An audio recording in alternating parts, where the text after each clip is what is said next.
Good afternoon, everybody. My name is Donna Fiesel, and I'm your host of Donna's Edge Talk Show. Thank you so much for watching every day, Monday through Friday, from 1 to 3 p.m. Central, as I get to ride home with you in the afternoon. It's always a fun ride, and I want to thank you for the emails you're sending. If you have any ideas for shows, remember, you're the boss of me. You tell me what you would like to see on the show. You can send an email to Donna@donnasedge.com. That's Donna@donnasedge.com. Now, you can find us on the radio, and that's icradio.media. You can also find us on television, channel 182 on Charter Communications and Abundant Television, found on Roku, Apple TV, and Amazon Fire. And don't forget the podcast, the newscasters.com. It's a newscaster studio. If you want to hear the truth, go ahead and check them out, because I promise you're going to hear the truth there. Even if it hurts, you may have to say ouch a few times. But anyway, truth's better than lies, right? So we're really excited to be part of that network.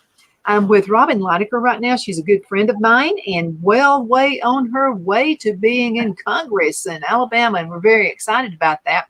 Known Robin for a while. And I will say this, we're always talking about truth. Not a whole lot of people who are running for office get on my show. And there's a reason for it. And because I vet people out. And so I vetted her. And we've become friends because of that. Really believe in what she's doing and the reason she's running for office. So you won the Republican side. Now you got a match going, Democrat versus Republican. So let's talk about that. Right. Terry Sewell is the Democrat. I know they say don't say the name, but I think her name carries a lot, because people realize that's the only Democratic representative that we have here in Alabama. And I want to make this comparison. You hear nationally how bad Chicago, San Francisco, New York, how overridden they are with poverty and crime and drugs and all the stuff going on. And it's because Democrats are running those cities. Well, I have a comparison. District 7 in Alabama is like little Chicago. We have the second highest crime rate in the nation in the greater Birmingham area. There are drugs, poverty, and, I've been on here talking about how bad the conditions are in District 7. There is absolutely no excuse for the most beautiful land in this state to be the most impoverished area. And folks, I'm going to tell you, I'm going to fight for these people. And that's what we don't have. Terry Sewell does not fight for the people of Alabama. She fights for her friends in Washington. She fights for her college classmates, the Obamas. And I'm done with it. And the people I've talked to in the Black Belt, and I've spent, I haven't really campaigned as much as I've driven around and talked to people. We'll just stop and pull over on the side of the road and start up a conversation with people. We'll go in restaurants, and I realize that won't get you all the votes you need, but it gets you a good feel for how people are living. And when you're in Congress, yes, they're the big things like the wall, the Ukraine, we've got some horrible stuff going on in this country. But you've also got to be concerned about the people in your district. Right. And Terry Sewell is infamous for throwing money at things. She'll throw a bajillion dollars at a project and, here, that'll fix it. And things like that don't fix the problems that we have. We've got to have some strategic plans for improvement. And one of the big things, I always tell you, I'll shut up when you tell me to, is education. Absolutely. The federal government dictates what's going on here in Alabama. And I get really tired of Democrats saying, well, the Republicans have been in charge since 2010. No, they haven't. No, they haven't. Who's in charge of the State Department of Education? Democrats. Who's in charge of the U.S. Department of Education? Democrats. These are agencies that are inundated with policies and, that don't work. They're proven that they don't work. And what I want to do is get up there and reverse the money flow. People say, well, you want to get rid of the Department of Education. What about the money? I didn't say anything about getting rid of federal money. What I want to do is get rid of federal mandates. And I want the money to reverse. I want the money to start in the local school. And I want parents and teachers in charge of what it is that children need to learn. There's nothing more frustrating. And as a former teacher and principal, there is nothing more frustrating than to know what a child needs, but your hands are tied by the State Department of Education and the federal government. And Robin, this show is all about education. Okay, so we want folks educated, because sometimes you vote the wrong way simply because you just don't know. You don't know the truth about something. Yeah. So let's talk about mandates. I think that's an important situation right there. Let's talk about that. What does that mean when you talk about getting money for mandates? In terms of education. Okay. We have the haves and the have-nots in education in Alabama. And we all know, and you always hear how Mountain Brook and Hoover and Homewood, those are the best systems. No, they're not. When you're born, your achievement should not be dictated by the zip code that you're born in. Every child is born with the ability to learn. The difference is the school systems I just mentioned, they've got the money to supplement. Now, I will tell you, in a lot of ways, their hands are being tied too, but we can get back to that. Let's talk about a county. I'm not going to name a county, but let's talk about a particular theory of a county in the Black Belt. All right, they're more than likely a Title I school, which means that's federally funded supplemental instruction money because of the number of minorities, because of the number of impoverished areas. That's how you qualify for it. There's more to it than that. But so they get this additional federal money, but the money comes with your hands tied. You only get the money if you do what they tell you to do. And they will send you all of these books and all of this instructional stuff. And that's what you have to use. Well, good teachers know this. You're sitting there looking at all this stuff, and then you're looking at little Bobby or Sally or whoever, and you think, if I could only use that book that I had 10 years ago, just for a couple of hours. But you can't do it. You can't do it because the school police will come and get you. And it says, so your teachers have their hands tied.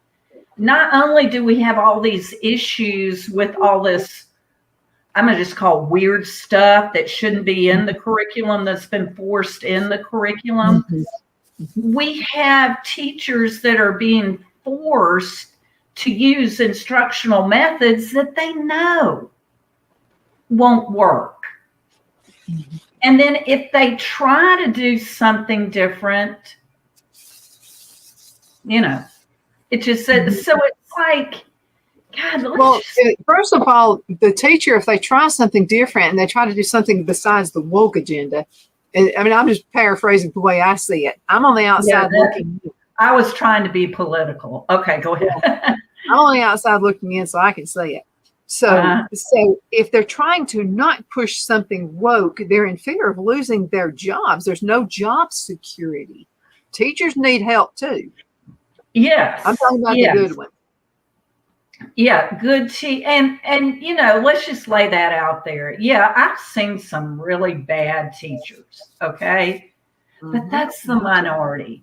There are so many good teachers out there. Absolutely. And the sad thing is so many of them have retired because they've just had it up to here.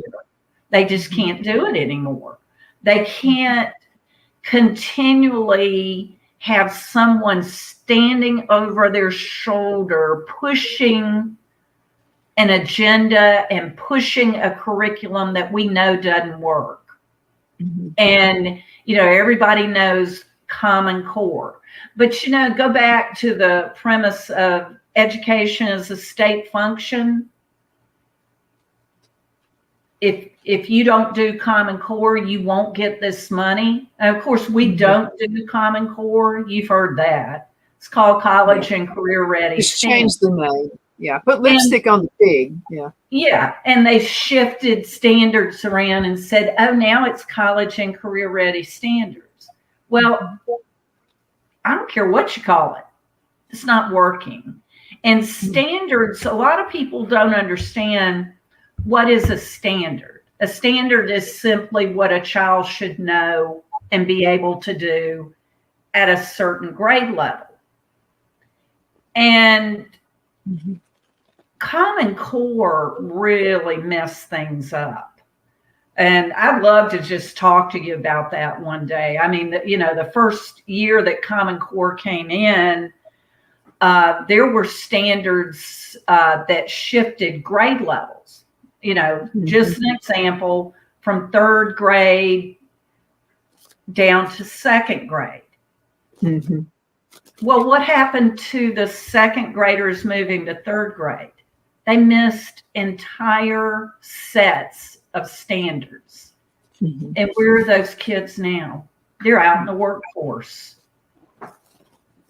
And their employers are wondering, why does this person not know certain basic math? You know, and why do you come in late? Why do you leave early? Why? I mean, those things are so necessary to be an employee. Yeah. So, you know, that's, to me, when I get in Congress, one of the things that has got to be fixed immediately is education system, the money flow, every stop. You know, I use $1 as an excuse, and when $1 leaves Washington, you're lucky if you got 15 cents or a quarter by the time it gets in the classroom. But it's not the fact that it's 15 cents or a quarter. You're told what you have to do with it. And you might as well not have it. So the fact that the people at our State Department of Education, the people in these agencies, that they enable this by thinking they have to have that money in the way that they're getting it to keep their administrative jobs, and they're doing it and could care less about the kids in the classroom. Now, and those are the same people that'll fight me in what I'm trying to do here. So, you know, they're the same people, the union, that will try to prevent me from being successful in running for Congress. Now, I'm just being blunt, but. Well, I mean, that's the way it is. That's the truth. Yeah. And I know what you mean, because a lot of people ask me why I pulled away from working for a television station or a radio station, because I didn't have a voice. I was told what I could say. I was told what I couldn't say. And I'll just have to tell you, I'm being blessed with owning my own company. That way I can say what I need to say. I don't have anybody standing over me acting like I've just killed 10 people simply because I speak out about something that's harming our kids. I don't have to worry about that. Yeah. So a lot of people feel like they have to go out independent because of that world that we're living in right now. And again, I feel more freedom. I'm glad the whole thing happened now. I'm glad to own my own company, because if I come up with an idea, I can go ahead and enter. I don't have to let someone feel like they're in power over me so that I can't implement an idea. Well, So people like me are grateful that you have your own company too. oh my goodness, I can sleep at night. If something happens and I feel like it needs to be reported, I can report it. I don't feel anybody. Now, I will tell you this, social media can kick me off, and they've done it many times. With your YouTube and your Facebooks and all that. I mean, they can, but I am safer now with X, what used to be called Twitter. So I feel much better that way. But I have other mediums for if Facebook cuts me back on something, well, then I've got Abundance Television that, they're syndicated. And they're all over the world. They're through Apple and Roku and Amazon Fire. They're through all of that. So and that's what people need to look at, because you're afraid to make the right decision. You feel like you've got to make the popular decision because of the way the world is operated right now. And you're stepping out. I've got to commend you. You're stepping out where a lot of people running for office won't do it. And I'm telling you, it's not a popular message, but people are looking for the truth. People are just, I'm going to talk about the State of the Union address. There was half the room. Okay, Biden was supposed to keep us all together. And our nation is more divided than it's ever been. And it's because we're considered, if we're conservatives, we're considered outcast. But I'm just telling you, there are more conservatives than you know. They're just afraid to say it. They're afraid they'll lose their business. They're afraid they'll lose an account. They're afraid they'll lose this. They're afraid they're going to lose that. But there are more than you know. Oh, yeah. And I'll tell you, I've run into that, and I might not say this, but I'm going to, with funding. There are really big businesses that if they gave me money and I lost, they would lose out for the next 2 years. Mm-hmm. And, in some ways I'm like, yeah, I get that. It's kind of like, I feel like I'm that underdog team that nobody's going to cheer for until you cross the finish line. And then everybody's going to stand up and go, oh yeah, I was for you. You remember? But there's one thing. A man came up to me a few years ago when I was running for PSC, and he said, how do I know that you're going to stick by your beliefs? And that's a good question, Robin. It's a good question. It's a fair question. Mm-hmm. My first answer was, you didn't know Margaret, my mother. I mean, I wasn't raised that way. But you can look at my life and the things that I've stood up for in my life that haven't always been the most, what do you think it was like for me as a teacher to start an independent teachers organization and the AEA come after me? Mm-hmm. Still do. Mm-hmm. I stood up to Paul Hubbard. He didn't like me.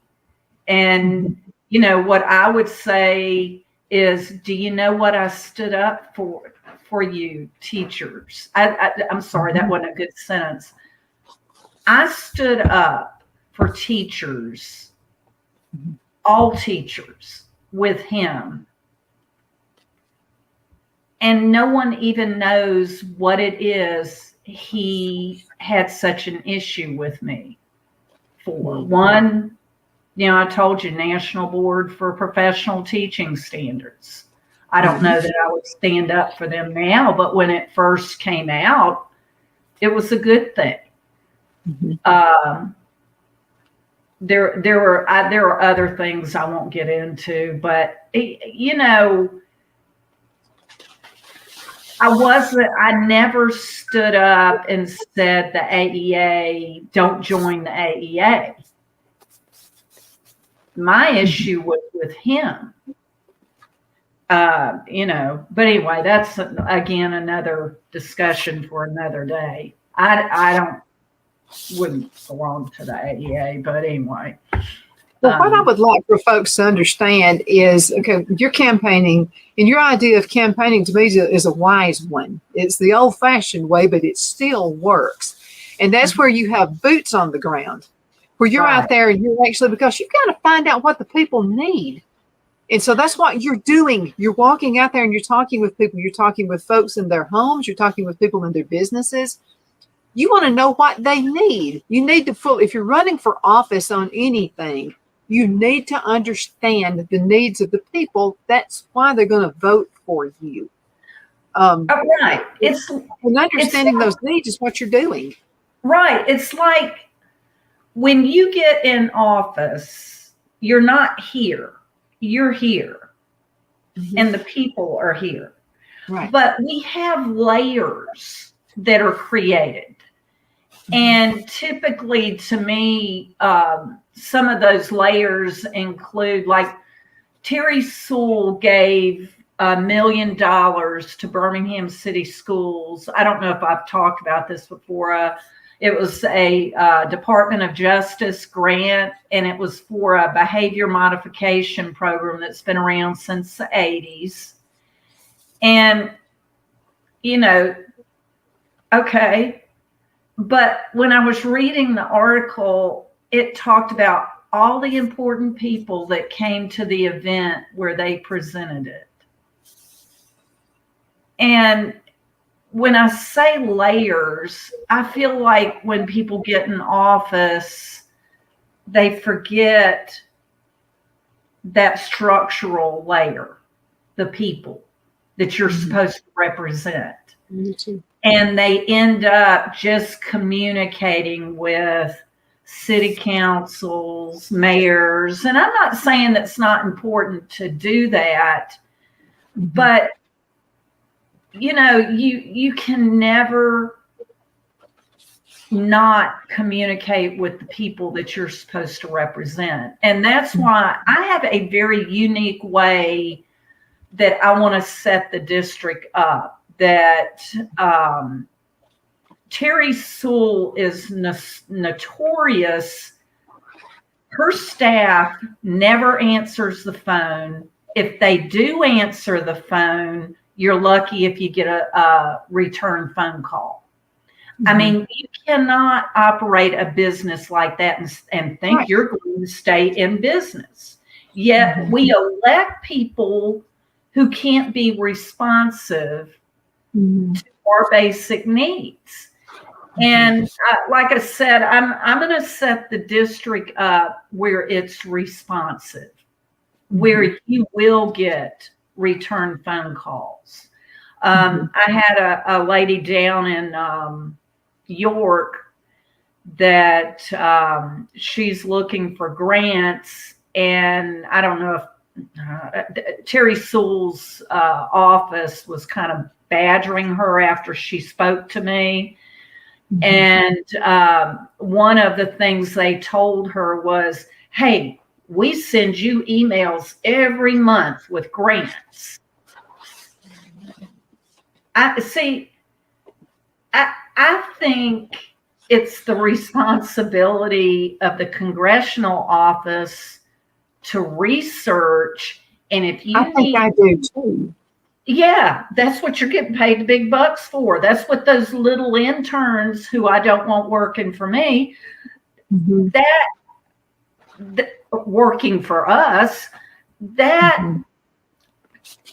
they're supposed to, if you need a grant for something in farming, then it should be the responsibility of the Congressional office to research that, keep mm-hmm. an eye out, and when things come across the desk that might apply, then we need to get in touch with you.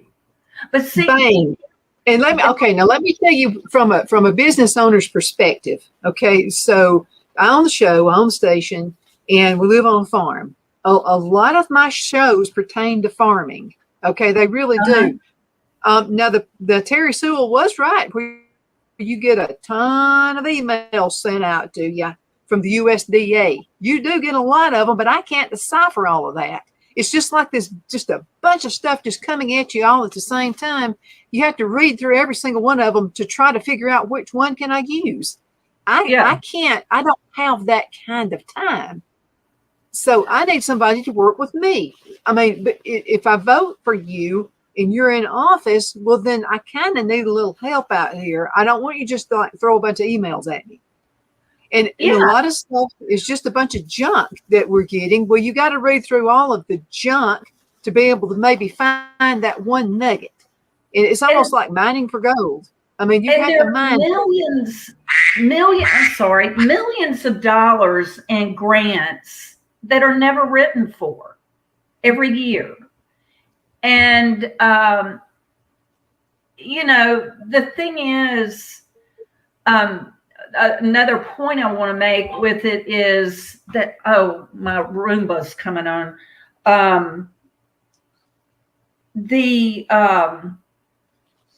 This will require something unique in order to pull off what I'm talking about. It'll require work. Let's go into a commercial break. Can you believe half the show is already over? Yeah, let's go into a commercial break, and then we'll be right back in a few minutes. But let's talk about this. This is a huge subject, and this can help a lot of folks out in the farming business as well. So let's talk about this. Black Belt is full of, yes. Absolutely. We'll be right back in just a few minutes, folks. Hang in there. Twin City Used Car Sales has been serving drivers in the Northeast Alabama area for years with a quality selection of late model used cars, SUVs, and pickup trucks. On top of our extensive selection and competitive prices, we offer professional auto financing services for used car buyers of all credit levels. Whether you've just begun your search or you're ready to secure your next vehicle, at Twin City Used Car Sales, you will drive away with the vehicle of your dreams. The sales and finance staff at Twin City Used Car Sales looks forward to serving you, and you can apply for financing online before your visit to our used dealership in Gadsden, Alabama. Check us out on the web at twincityusedcars.com or go by our location at 901 First Avenue, Gadsden, Alabama. We sincerely look forward to serving you.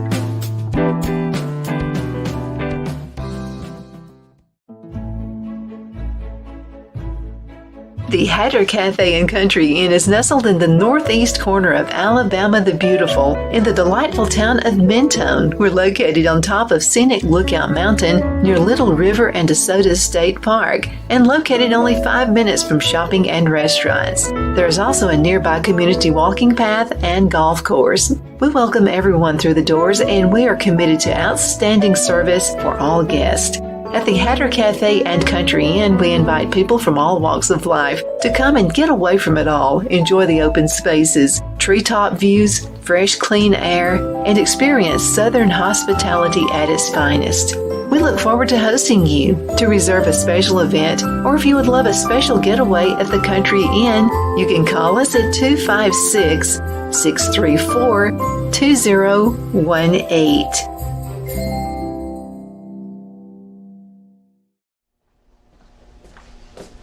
Are you ready? We all wonder what tomorrow will bring, but the future lays itself at the feet of the prepared and surrenders to the will of the persistent. It's not easy, but today shapes you so you can shape tomorrow. With Northeast Alabama Community College, when the future asks if you're ready, you can answer yes. Begin your future at Northeast Alabama Community College. Donna's Designs offers a line of handmade memorial, wedding, and keepsake jewelry that launched back in 1970. I'm a self-trained jewelry designer, and I will work closely with you to create unique designs you can love and treasure for years to come. Whether that be flowers that were used in a funeral arrangement or stones you found on the beach at a memorable trip, call me at 256-659-4319 and let's think of the possibilities.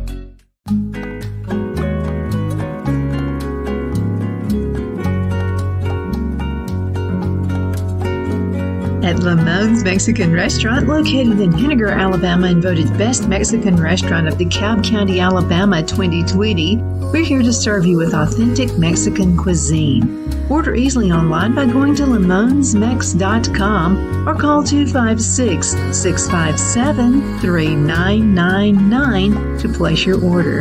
We're open Sunday through Thursday, 11 a.m. to 9 p.m. and Friday and Saturday, 11 a.m. to 10 p.m. Whether you're celebrating a cozy date night for two or a celebration for a crowd, at Lamone's you'll love our atmosphere and friendly servers. Thank you for dining with Lamone's Mexican Restaurant.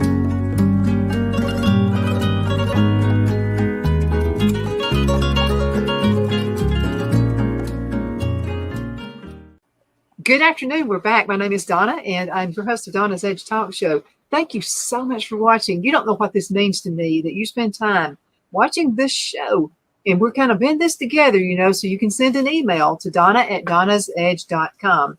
That's donna@donnasedge.com. I'll be glad to do research for you because I'm just kind of this geeky nerd anyway. I love hanging out in the library. As a matter of fact, if you could see my office, you would think I owned a library. So anyway, I've got some really good information and trusted information as well. Speaking of trusted, Robin Litaker is with us right now, and she's candidate U.S. Congress. Well, Congress right here, and I don't know. You're one of the few people who's allowed on my show, and I hate to sound so vibrant about it, but I want truth, and I want honesty, and I want truth, and you're one of the few.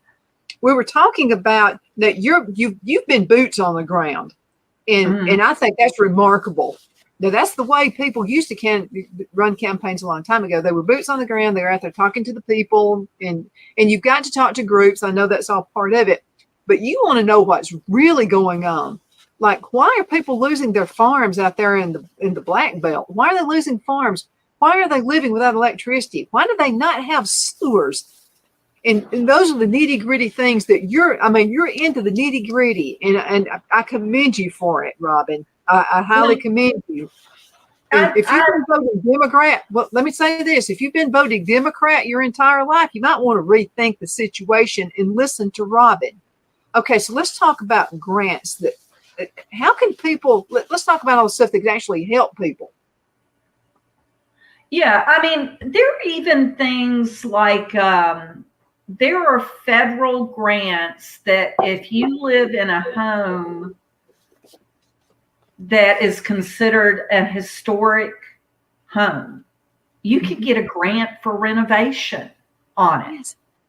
And that, you know, to me, if you drive through the Black Belt, now the Black Belt is like some areas are like a lot of other areas in Alabama, just absolutely gorgeous with beautiful older homes. Oh, I love them. That they're falling apart. And see, what I want to do, and I'm a little reluctant this early in the campaign to release a lot of what the plans are, but I know that throwing money at pet projects like Terry Sewell does isn't going to fix what's wrong. We've got to fix the education system because that's your foundation. But strategically, we have got to go into the Black Belt, and there are a lot of things that need to be done in order to I call it my Alabama revival, and it's going to start in District 7. That's a new way of thinking. A lot of the people in District 7, quite frankly, just to me, are just kind of beat up. like they're just used to being put at the bottom, and they've accepted it. And I'm telling you, don't. It's real easy it's human nature. When somebody keeps putting you down and putting you down and putting you down, it's easy to buy into that. And I'm telling you, you keep fighting, because there is only one thing in the end that you want to hear. Well done. And, well done, my good and faithful servant. Absolutely. But I wanted to mention there's some things in the black belt that I've become a little suspicious of, like in Perry County. If you'll go on my Facebook pages, I have 2 of them just in case I get shut down on one. But Robin Litaker for Congress, Robin for Alabama is the other one. But there is an article that I posted on there out of Perry County where a county commissioner was questioning the federal government wanting to send 1,000 migrants. What does that tell you? Illegals into Perry County, because Perry County is losing population. So if they send 1,000 in, then Perry County can get more federal money. Now, we all know what that means. That means 1,000 more people. Of course, they're getting $2,300 a month, plus a phone, plus a ticket to nowhere. And we know what that means. That means that's 1,000 people that are going to become a burden on Perry County. That's 1,000 people that are going to get driver's licenses in Alabama. And folks, don't be fooled by it. They're going to vote. They're going to register to vote. And we can't have that. We've got enough people in Perry County, Choctaw County, all the counties in the Black Belt, Jefferson County, that need help. And these illegal aliens, that's what they are taking literally taking money away from you. Huh? Yeah. They're taking from the people who actually live there. Yeah. And I wanted to, this is kind of jumping around, but when you're talking about the State of the Union, that Laken Riley bill that went before Congress, where, any illegal that had a crime history and that kind of stuff would, guess who voted against that bill? Tell me who voted against that bill. Terry Sewell. Who voted against the bill that Barry Moore did to immediately deport any illegal person that was caught driving under the influence of anything? Who voted against that? That was a true bipartisan bill. Terry Sewell. Who, there are things like that you can't just sit in Washington and jet set all over the world and forget about the people you're supposed to represent. Like I spoke about there was a tariff that Joe Biden was going to lower on catfish coming in from Vietnam. And when you do that, who does that hurt? That hurts the catfish farmers in the Black Belt, not just Sumter County. I'm just throwing out Sumter County, Greene County. We have the second largest catfish farming industry in the nation. Do you know that? Yeah, and that makes no sense why you would want to bring something else in that's going to actually hurt your people. Undercut. I'm talking about citizens of the United States. Yeah, and that's what, it's like Tommy Tuberville said something about it. Katie Britt said something about it. Right now, I don't know what the status of it is. But when I'm in Congress, y'all don't worry about that, because I'll be the mouthpiece. I will be the. Okay, what does Terry Sewell say about this? She has said nothing about it. Nothing.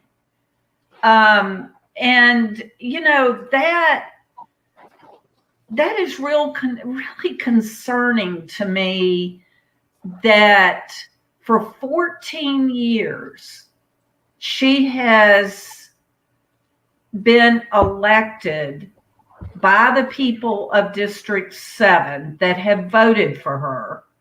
Mm-hmm. And what's she done? And what I'm telling people, our little saying for this campaign is, are you tired of being ignored? Are you tired of being ignored? Mm-hmm.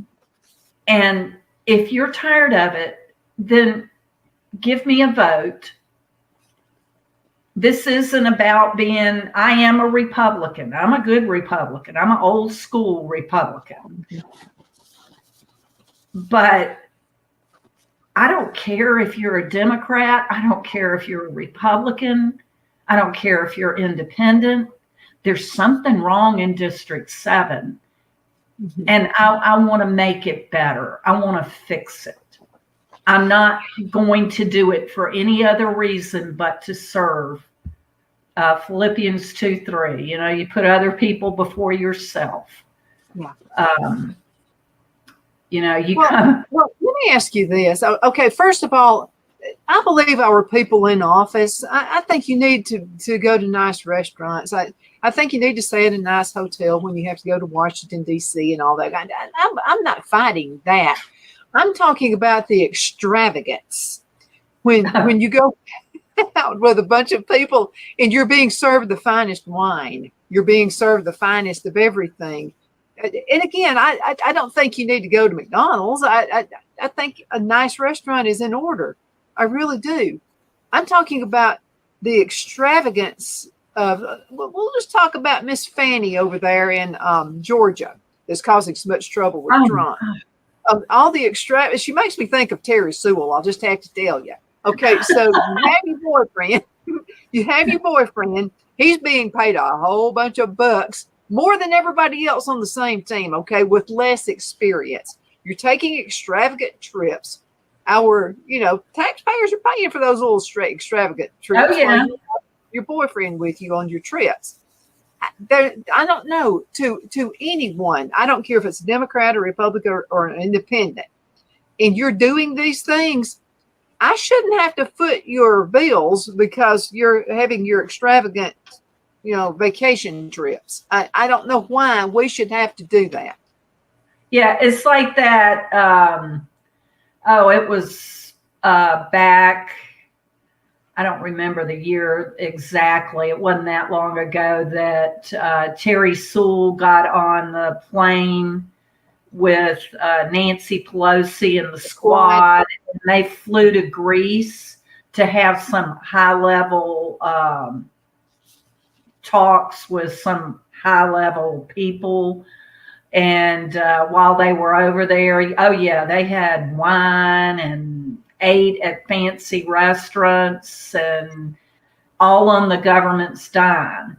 And see, as you were saying that, I'm sitting here thinking, yeah, if school groups or individuals call me up and they tell me they're coming to Washington and they'd like to come to the Congressional office and get a tour of the White House or whatever, you better believe I'm going to be available for that. Mm-hmm. You better believe I'm going to, but it's like, why would you spend $9,000 on office supplies from June until September last year? Who does that? You and I say that every time I come on, and I don't even have a big pen to hold up this morning. But let me ask you a question, and this is pertaining to that. Okay, so why can't, and I know you'll run it like a business, but what I'm saying is why is it some people get in the office and they don't run it like a business? I mean, it's really simple. Let me give you an idea. Okay, so I worked for GTE Corporate. Okay, and then I've worked in corporate, and I'm glad I'm out of all that mess now. I love what I'm doing now. A lot less stupid stuff. But anyway, they would send me on a trip. Well, when I was a manager of this big, huge cosmetic company, so I was a manager there, a district manager. So I had a huge area, kind of like what you're going to have once you get voted in. So if the money I spent on stupid stuff, I mean, just the money I spent actually came out of my bonuses. So it behooved me not to go on champagne dinners. It also, and there was a lot of times I just didn't stop to eat anything. I'd bring crackers and a cola or water or something because I didn't have time to stop. So that was money I was saving my district, kind of like what you're talking about doing. Yeah. It was money I saved the district that I could use on something else, which would actually give me better influence in my district. So why can't the government run it that way? Why can't, because what they did is they gave me a per diem. And so I never spent all of that. I never spent it. There was none of this. Like I hear people say, well, if we don't spend it, why not spend it? Don't look at it that way. Look at it, I'm running my district, and I promise you, people will know what you spend. It's public knowledge. It's out there all over the internet. Whatever Terry Sewell spent, it's there. It's in print. It's not easy to find. Every time I find something like that, I take a picture of it because the chances of it is as it could go away. Oh yeah, yeah, or it'll get shifted somewhere else. But see, I think it would be behooving to the federal government to, if you are in Congress and you save the federal government a certain amount of money, then that money should go to your district for. Isn't it that simple? It's very simple. You're just giving me ideas because when I guess a lot of my thinking does come from being in a school system where nobody, depending on when I was in Mobile County in an inner city school, nobody paid my way to go to a conference. Mm-hmm. I had, the early 80s, you had to take toilet paper and paper towels to school, nobody, you get X amount of money to spend, and when it's gone, it's gone. And then they started if you don't spend it, you'll lose it. Mm-hmm. Instead, we operate on the system of, if you don't spend it, you lose it, instead of being rewarded for saving and being prudent with your spending. I saw other district managers who were out there, they were using like nice ink pens. I mean, I used my Bic, because I'm thinking I'm saving my district money by using a Bic pen instead of getting the LaFont pen. And some of them were spending like ungodly amounts of money on stupid stuff. And it was just like, and then my district wound up getting this bonus. And I didn't even know I was in line for one. So I wound up getting this bonus because I saved my district all this money, and they benefited and I benefited. Yeah. The first year I was a principal, I got a $5,000 bonus, not for me, but for the school, because we had, the year before I became the principal, one of the highest power bills in the school system. So me, instead of just having an attitude of, well, it's not my money, I was going around that school, checking under the doors, checking the windows, making sure the lights got turned out. And we lowered the power bill by such a great percentage that what the savings came to the school, and I was able to, I don't remember what I used it on, but I assure you it was something for the kids. But, but if you had seen the way I was running around the school trying to figure out where the heat was going out, where the air was going out, why the doors weren't shut, but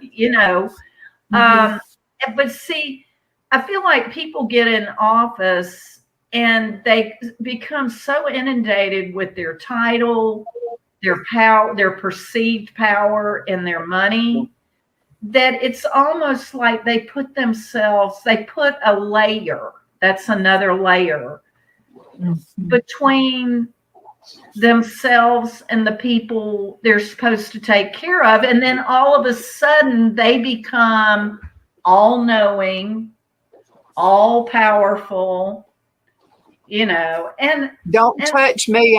Don't touch me, I'm royalty. Kind of one of those deals. I'm tired of it. And I think everybody else is too. Well, I got to tell you this. This was so funny. So I had this job, and again, I got, per diem, I got, whatever checks, but I would put most of it back because I didn't spend it. So I was living in Anniston, Alabama. They were going to have this conference in Atlanta. Well, there were other people that had the same job title I did in Alabama that were actually flying to Atlanta. And I'm living in Anniston, was like an hour and a half away. So I drove it. Now I stayed at a hotel because I knew it was going to be late at night, and I didn't want to, but I didn't get the nicest hotel. I didn't stay at a Roach Motel, but I stayed at a pretty decent one. And so I drove it. So people were asking me, when did you fly in? And I said, fly in? I said, I'm 90 minutes from Atlanta. I'm 90 minutes. I would have to, first of all, I'm thinking of not only money, I'm thinking of time, because I would have had to have flown from Birmingham to Atlanta. Makes no sense whatsoever. So I'm thinking, okay, I'm going to have to drive to Birmingham. That's an hour. Okay. Whereas, and then sit there forever and then go from Birmingham to Atlanta. It makes much better sense time-wise for me just to drive it, which was an hour and a half. And then I saved the company, I forgot how many hundreds of dollars, because I drove it instead of having a flight. And then I saved myself some time by instead of going to driving to Birmingham, then flying to Atlanta. Made no sense to me whatsoever. But see, here's the point. That made sense to some of those people. You were saving time, you were saving money, you were being prudent with money that was in your care. And yeah, but that's what's so weird to me. Like in Congress, when they go on break, that is so misnamed. There is no break. When you get paid $170-something thousand a year, you don't get a break. When you leave Washington, you're just changing your workplace. Then you're working, instead of Washington, you're working in your home district. Yeah, you're getting reloaded. You're getting reloaded to go back and see what you can do for the people that you're supposed to be serving. And that public servant, we're coming off of a primary where I have heard so many politicians talk about, I'm a conservative Christian. I saved you this much money and this much money, and I did this and I did that. And I'm like,